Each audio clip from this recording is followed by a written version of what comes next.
Happy Saturday, everyone, or rather, Saturday, everyone. I guess as happy as it can get in 21st century dystopian Nazi America.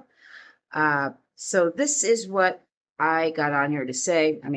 I look like this because I'm about to jump into the shower, as usual, because all of my thoughts often happen in the bathroom. So, here's the deal. Um, I wanted to share this because it's about gender affirming care. And this is about gender affirming care for everyone because we all get it one way or the other. And I mean everyone. Okay.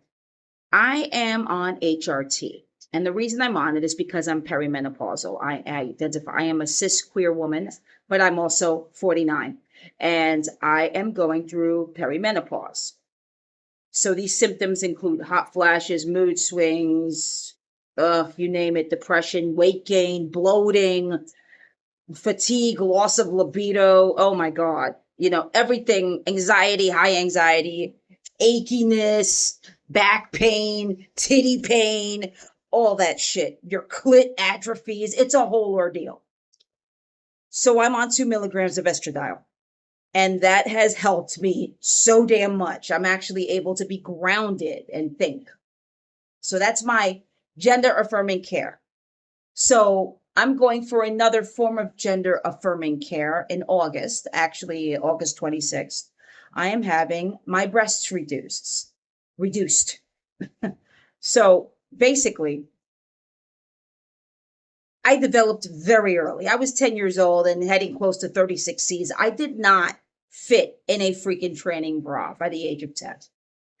It ran, I think, on my biological side of the family, my biological mother's side, and my boobs just kept growing. And it's weird to be a 36C when you're in elementary school, when you're a 10-year-old or getting close to that, and then you're already really well, you're developed.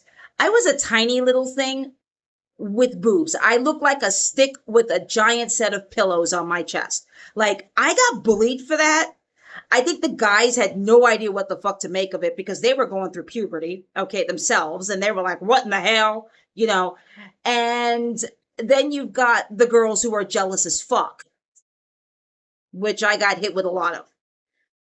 Also, for other reasons, I'm not going to get into the whole bullying story, but basically, I just did not fit in with what they thought was normal. Any hoodly doodle. So it's been decades, and my breasts are now like 44 G's. Like, I am 49 years old, and I look like I have 80-year-old tits. They go down to my belly button, that kind of thing. They have caused extreme back pain. I get back spasms every day. My trapezius muscles are screwed. It's not just the computer. I've had a rounded spine because of how heavy my breasts are. No matter what, these things weigh 8 pounds each. I'm not fucking kidding. They've been weighed. So August 26th, I am finally, because my health insurance is actually covering it, finally going to get my breasts reduced. And they're saying that Aetna allows you to take that's my health insurance, allows you to take out a certain percentage. And I think I could go as low as a 36C or maybe a 32C, which is fine by me because these things are huge and feel like I'm carrying weights on my boobs, like 2 giant sacks of fat that weigh like 16 pounds, So the reason I bring this up is because breast reduction, believe it or not, is a form of gender affirming care. And I think a lot of people don't understand that. When they think of the term gender affirming, they're thinking trans or gender diverse, but gender affirming care has been around forever. Men who get Viagra, men who get their freaking vas deferences burned, where they get sterilized because, they don't want to have kids. I had a hysterectomy, not because I had cancer, but because the pain. I had gone through over 30 years of chronic pain that was so debilitating. I had to get that removed because that's where the pain was coming from. Okay. At 16, I started birth control because of how irregular my menstrual cycle was. Gender affirming care. A GYN, gender affirming care. Okay. When they're looking at kids and they're saying, oh, they're getting their breasts chopped off. What they're not looking at is that those kids are actually cis boys with gynecomastia. They were born with breasts, but they identify as the sex they were assigned. So these are cis boys. These are boys. They identify as boys because they are. Biologically, that is what they identify as. And so they get that operation. They get that like mastectomy because they don't want tits. That's usually the case. I know people who have gone through this in their teenage lives. Okay. And they were men. They're men now, but they were boys when they were kids, you know. And a lot of people put this fake ass shit online when they don't realize that these are boys with gynecomastia.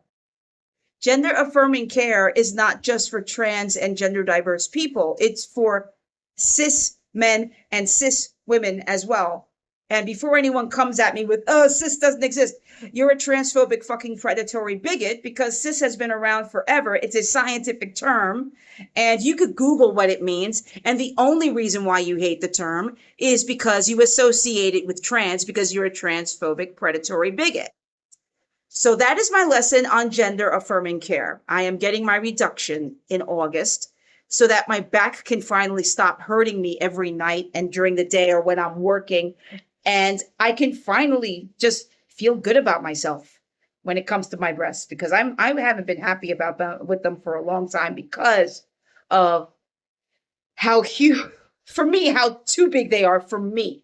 Okay. Now, if anyone else likes their big tits, that is fantastic.